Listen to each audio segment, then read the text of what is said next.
bem-vindos para a nossa aula. E hoje a gente vai falar sobre fonética e fonologia do português, tendo como base o livro da autora Thaís Cristófaro. E nossa aula foi orientada pelo professor Dr. Itamar Zucchetto. Somos alunas da Faculdade de Letras da Universidade UFPA. Eu sou Ana Caroline. Eu sou a Lorena Dantas. Eu sou a Lohane Dantas. E eu sou a Juliana Almeida. Os temas abordados na aula de hoje vai ser a introdução à fonética e fonologia, os sistemas vocálicos do português brasileiro, vocais tônicas orais, vogais pré-tônicas orais, vogais pós-tônicas orais, vogais nasais, sistemas vocálicos oral e fonemas vocálicos e, por fim, alofonia vocálica. Vamos agora para a introdução da fonética e fonologia. Bom, para iniciarmos, o que seria a fonética e a fonologia? A fonética e a fonologia são áreas da linguística que vão estudar os sons produzidos pela fala humana. A fonética, ela estuda os sons de forma física, ou seja, como eles são produzidos pela boca e como saem da garganta e como escutamos esses sons. A fonologia, ela estuda os sons dentro da língua, ou seja, como eles mudam o significado das palavras e como organizamos esse som para falar e entender. Exemplo, as palavras pato e bato mudam de significado só por causa do som do P e do B. Isso é estudado pela fonologia. Já a forma como pronunciamos esses sons, como os lábios se movem durante a nossa fala, é estudado pela fonética. Os sistemas vocálicos do português brasileiro. As vogais do português brasileiro são classificadas com base no acento tônico, ou seja, na vogal que tem maior intensidade, mais força na palavra, quando pronunciamos. As vogais, elas podem ser tônicas, pretônicas, postônicas, e dentro das postônicas vão ser as postônicas finais e também as postônicas mediais. As vogais, elas podem ser orais, quando o som sai pela boca, ou nasais, quando o som sai pelo nariz e também pela boca. Os ditongos são duas vogais da mesma sílaba, como por exemplo na palavra pai. Temos duas vogais da mesma sílaba, então vai ser o ditongo. A pronúncia das vogais, elas mudam conforme o acento. A vogal tônica, que é a mais forte, é igual em todo o Brasil, mas as vogais antes, que são as pretônicas e as postônicas, elas variam entre os sotaques. Isso explica, então, as diferenças, como por exemplo, tem um exemplo aqui, leite e leite, que é a pronúncia, né, como falamos, leite. E saber disso vai nos ajudar a entender e também a pronunciar e escrever da maneira certa. Vogais tônicas orais. Primeiramente, o que é as vogais tônicas orais? As vogais tônicas orais são aquelas palavras em que a vogal ela vai ter um som mais forte, né, vai ter uma intensidade mais forte durante a sua pronúncia, e também aquelas palavras em que a vogal é acentuada, que já vai estar indicando a vogal principal da palavra. Aqui temos uma imagem abaixo que mostra o quadro com as vogais tônicas orais do português brasileiro, que são aquelas pronunciadas com maior força na palavra. As vogais elas são organizadas de acordo com os três critérios. Primeiro critério é a posição da língua, onde ela vai ficar, que é alta, média baixa ou baixa. Temos a posição alta, o I e o U. Então, quando pronunciamos essas vogais, I e U, a posição da nossa língua vai ficar na posição alta. Temos também o E e o O. Quando pronunciamos E, O, a posição da nossa língua vai ficar na posição média alta. E temos a posição média baixa, que tem aqui o E e o O. Quando pronunciamos essas vogais, E e O, a nossa língua vai ficar na posição média baixa. E temos, por último, a posição baixa, que é o A. Quando pronunciamos A nossa língua vai ficar na posição baixa. Tanto que quando falamos, pronunciamos a vogal a nossa língua ela baixa totalmente. E segundo critério que temos, que é a posição da língua onde o som ele é produzido, que é no anterior, central e posterior. No anterior vamos ter o I, o E e o E. O anterior vai ser aqui, perto dos lábios. Temos aqui o anterior, o central e o posterior. Então, quando pronunciamos o I, o E e o E, eles vão ser pronunciados, o som vai ser pronunciado no anterior, que é aqui, perto dos lábios. Temos o central. O A, ele vai ser produzido no central, ou seja, aqui no meio, entre o anterior e entre o posterior. Quando pronunciamos a vogal A, o som ele vai ser produzido aqui no meio, no centro. E temos o posterior, que temos a vogal U, O e O. Essas vogais, quando pronunciamos elas vão ser, o som delas vão ser produzidos aqui no posterior, que é perto da garganta. E o último critério é o arredondamento dos lábios. Temos aqui, nos não arredondados, o I,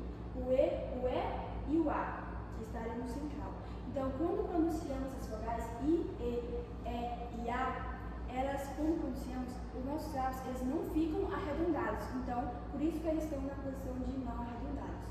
E os arredondados ficaram o O e o O. Então, quando pronunciamos o e o, os nossos lábios ficam arredondados. Então, essas vogais, elas vão ficar na posição arredondadas. Vogais pretônicas orais. Como eu já comentei, as vogais tônicas, elas têm um som mais forte, uma intensidade mais forte na palavra, e as vogais pretônicas, elas vão vir antes das vogais tônicas, né? O nome já fala pretônicas, ela vem antes. Então, temos aqui um exemplo de tabela, já é semelhante com o que eu já comentei, que temos a posição da língua, onde é alta, média, baixa e baixa, o som, onde vai ser produzido, que é anterior, central, posterior, e o arredondamento dos lábios, que tem os arredondados e os não arredondamentos dos lábios, que vai ser a vogal, quando a gente pronuncia aqui, uns ficam arredondados e outras não ficam arredondadas.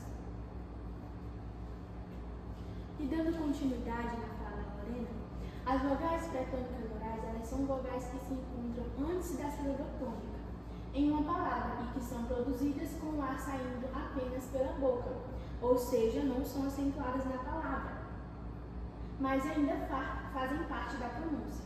Elas são chamadas de orais porque o som delas é produzido na cavidade oral, sem a presença de nasalização.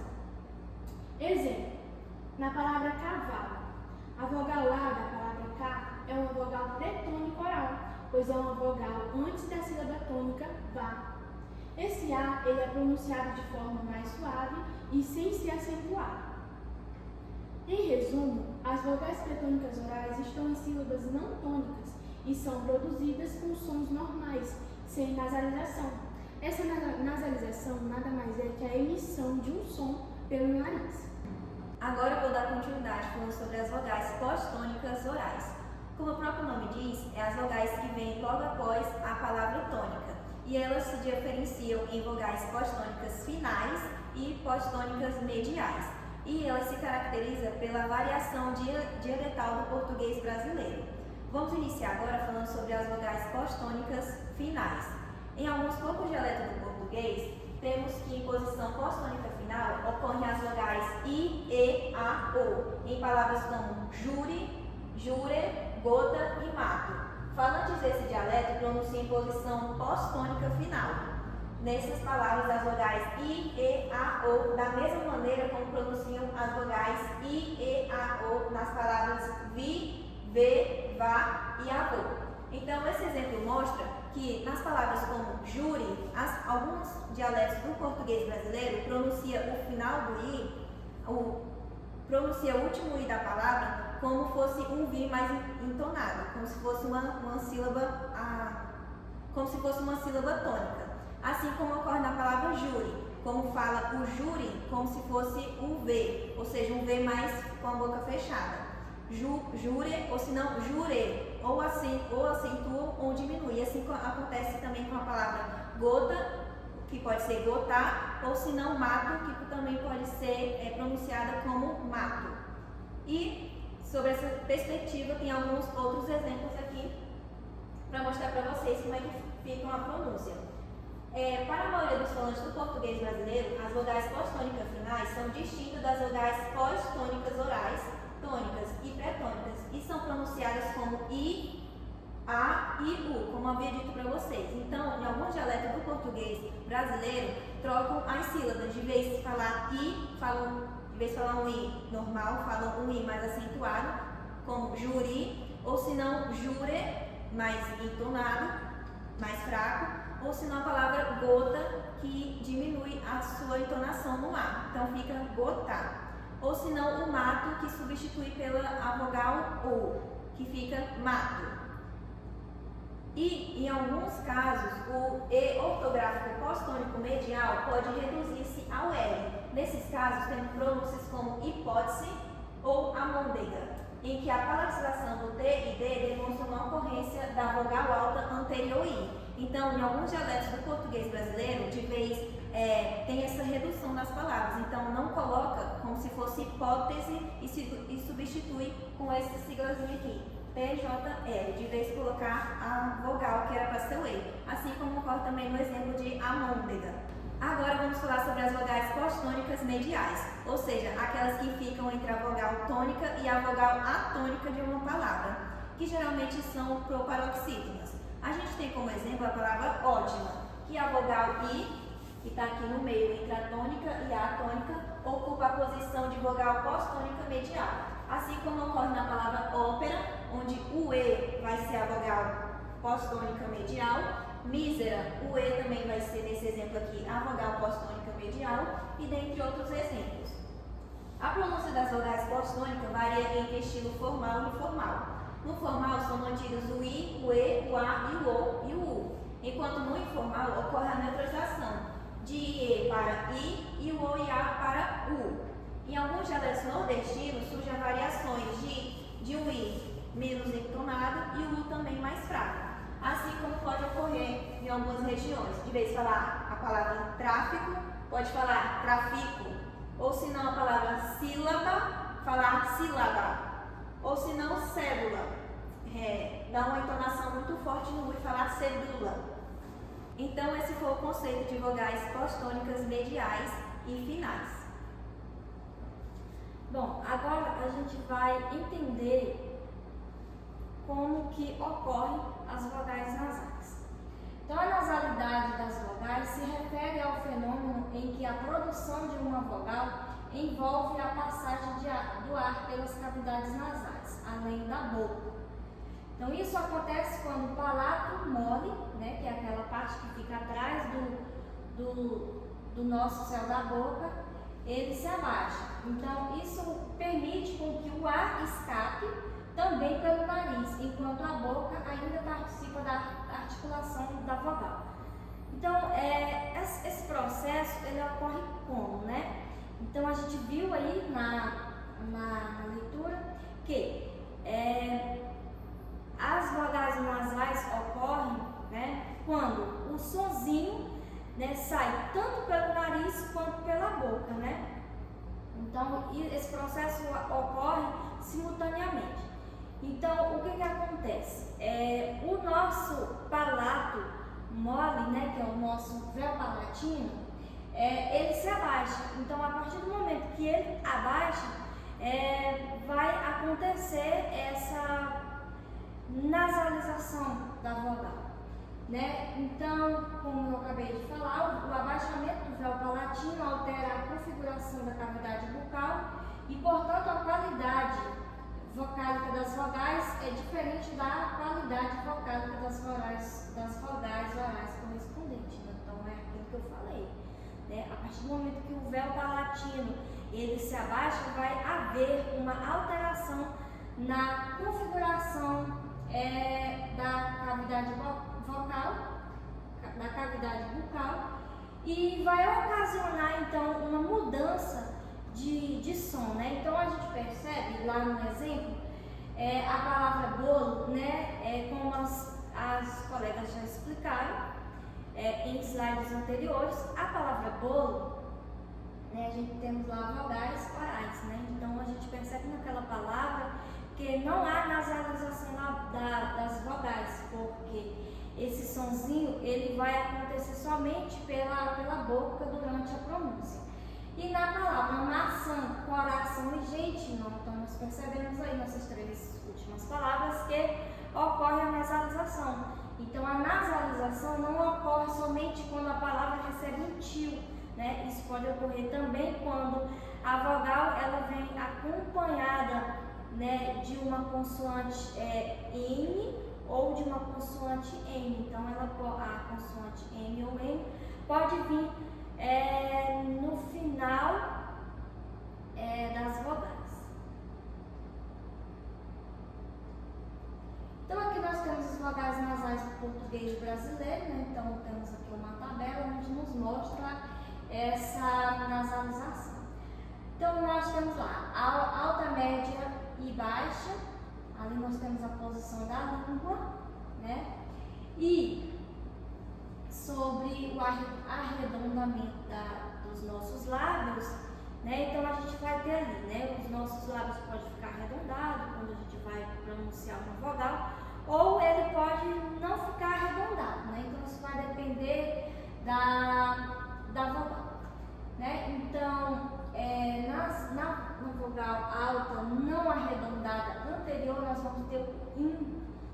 Então ali o I, ele está recebendo o que ali? Um tio, né? Então isso vai fazer com que ele fique nasalizado. E na vogal média não arredondada anterior, nós vamos ter o N. E na posterior arredondada, nós vamos ter um I. Na média, nós vamos ter arredondada ON. Então, a gente vai perceber que nas vogais arredondadas, vamos ter um e ON. E não arredondadas, e N. E na posição baixa, né, central, não arredondada, nós vamos ter o AN. Em algumas línguas, como o português, a nasalidade das vogais é um traço fonético importante e pode alterar o significado das palavras. Por exemplo, em português, as palavras pão com a vogal nasalizada e pá ou sem a nasalização tem significado diferente. Então, o que vai determinar ali se a palavra vai ser pão ou pá ou vai ser o tio?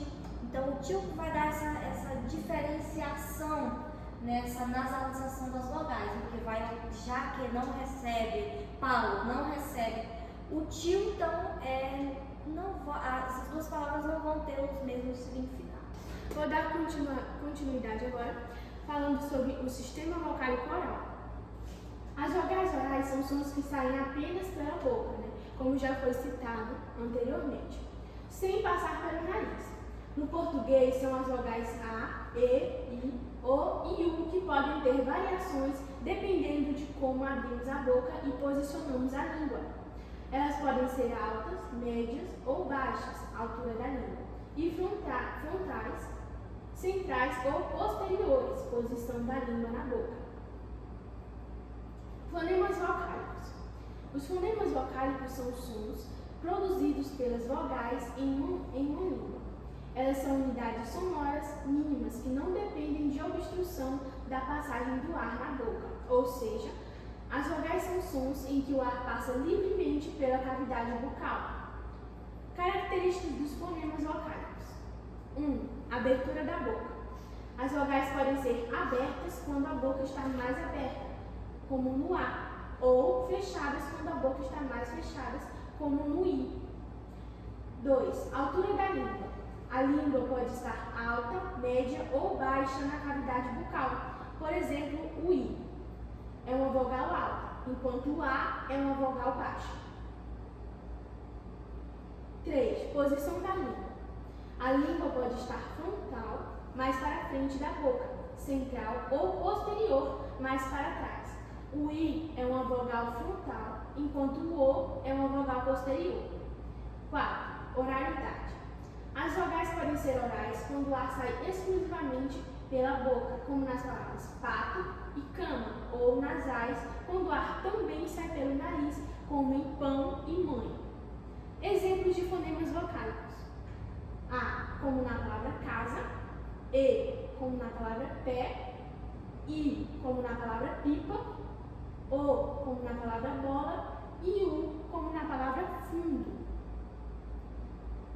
Alofonia vocálica. Bom, estarei dando continuidade agora comentando sobre o que é a alofonia vocálica. A alofonia vocálica é quando uma mesma vogal ela pode ser pronunciada de formas diferentes dependendo, claro, do contexto da palavra. No português, isso acontece por vários motivos. Primeiro, a posição na palavra. Se a vogal ela vem antes ou depois do acento, pode soar um pouco diferente.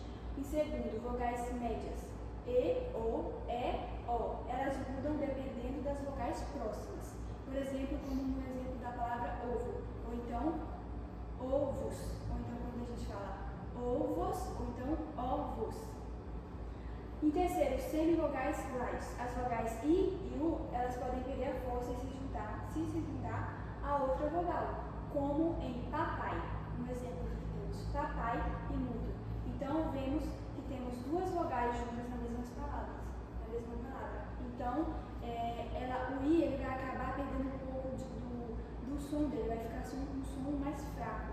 Então, vai acabar se formando uma semivogal light. Em quarto, vogais nasais e nasalizadas. Se há consoante nasal por perto, a vogal ela pode mudar, como por exemplo em canto e pão. Como temos aí na palavra canto, o N perto da vogal A, então ela vai ser nasalizada. Se fosse sem o N, ficaria cato. Mas como temos o N, vai ser canto. Então vai ser uma palavra nasalizada. Ou seja, a pronúncia das vogais, elas podem mudar dependendo da posição e também das letras ao redor da vogal. A alofonia DI. A alofonia DI, no português, ela ocorre quando esse som vocálico, ela muda dependendo do contexto fonético. Os alofones do I são o I, que ele é pronunciado assim, I, a pronúncia normal do I. E quando o I ele aparece depois de T ou D, pode provocar patalização dessas consoantes. O que é a patalização dessas consoantes? Por exemplo, quando há uma modificação no som, nessa vogal, quando pronunciamos por causa da consoante que está ao lado dela. Por exemplo, quando a gente fala certa palavra que vai ter aquela patalização quando falamos a palavra, claro, e a nossa língua vai triscar no céu da boca, então vai ocorrer uma modificação no som. Por exemplo, temos aqui, por exemplo, dia em vez de dia em alguns sotaques e tio em vez de tio. A pronúncia plena, comum em sílabas tônicas ou quando a vogal ela está isolada. Então, temos esse exemplo. Por exemplo, em vida, de vida. Em segundo, a alofonia DI, temos o I. Então, esse I ele vai ser pronunciado I, com mais puxado assim para o R. E o I ele pode ser pronunciado de forma mais fraca ou até virar uma semivogal glide, em palavras como felicidade, felicidade, pode ocorrer a redução na sílaba átomo. E temos aí I. Esse I ele é pronunciado de uma forma mais, o som dele é uma pronúncia mais fraca, ao contrário do I normal. Temos o I e o I. Ele vai ter um som mais fraco. E o I ele pode perder sua autonomia e se tornar um glide, quando aparece ao lado de outra vogal, como por exemplo pai e feito. Então, quando pronunciamos essa palavra pai, podemos ver que o I ele vai ficar um pouco mais fraco, porque está ao lado de outra vogal. Então, vai ser assim uma transformação em semivogal glide. E, por último, temos o IN. Esse I aqui ele vai ser pronunciado dessa forma IN, mais puxado assim, nasalizado. O I ele pode se nasalizar quando há uma consoante nasal por perto, como por exemplo, em mim, que o I ele vai ter essa consoante ao lado dele, então ele vai ser nasalizado. Temos aqui mi. O I é idênticozinho em cima. Temos limpo, o exemplo de limpo, ou seja, o som do I ele vai mudar dependendo da posição da palavra, ou também das tonicidades da consoante ao redor. Agora eu vou dar continuidade sobre a alofonia de E, E e A. Vamos iniciar sobre os alofones do fonema E em português, que pode ser E, em, I ou I. E nós temos exemplos como pérola, onde o primeiro E da palavra aqui é um E mais acentuado, então seria como resposta o primeiro lá, que é um E como tônica. Pequeno, onde o segundo E aqui está na posição medial, que vai ser uma entonação do E mais fraco. E a gente tem a palavra tédio, que também é um E tônico. Sobre os alofones do fonema E, em português, que pode ser E, I ou I. Como, por exemplo, fé, que também vai ser um E mais acentuado, um E tônico no caso. A palavra número, onde o E aqui está na posição pós-tônica medial, que também vai ser um E numa entonação normal, entre aspas, e lenha, que vai estar na posição de nasalização, que está vindo precedida da consoante N. E sobre os alofones do fonema A em português, que pode ser A ou AN, onde a gente tem como exemplo na palavra pá, onde o A vai estar como tônica, sílaba, na palavra esse A aqui na posição pós-tônica medial, também vai ser um A, vamos dizer assim, normal, e banha também vai estar na posição, esse A aqui no caso vai estar na posição de A nasalizado, que é aquele último A com o tiozinho, onde ele vai estar seguido da consoante N, que faz ele como se fosse, que é um A nasalizado. E é importante a gente lembrar que o fechamento ou abertura dos fonemas é um fenômeno alofônico que reflete as variações regionais iguais do português brasileiro. Então, isso vai diferenciar de dialeto, de região para região, de como cada pessoa vai pronunciar cada palavra. Alofone de O. Os alofones do fonema O em português são O, O, ON e O. E ali nós temos um exemplo, né? Foco, onde o primeiro O ele é mais aberto. E aí nós temos o alofone de O. Os alofones do fonema O em português são O, U e O. E aí nós temos ali um exemplo, né? Êxodo, onde a pessoa, muitas das vezes as pessoas vão pronunciar e eles acabam colocando, tirando, né, o primeiro O e pronunciando êxodo. E por fim nós temos o alofone de U. E aí os alofones desse fonema em português são U, e U.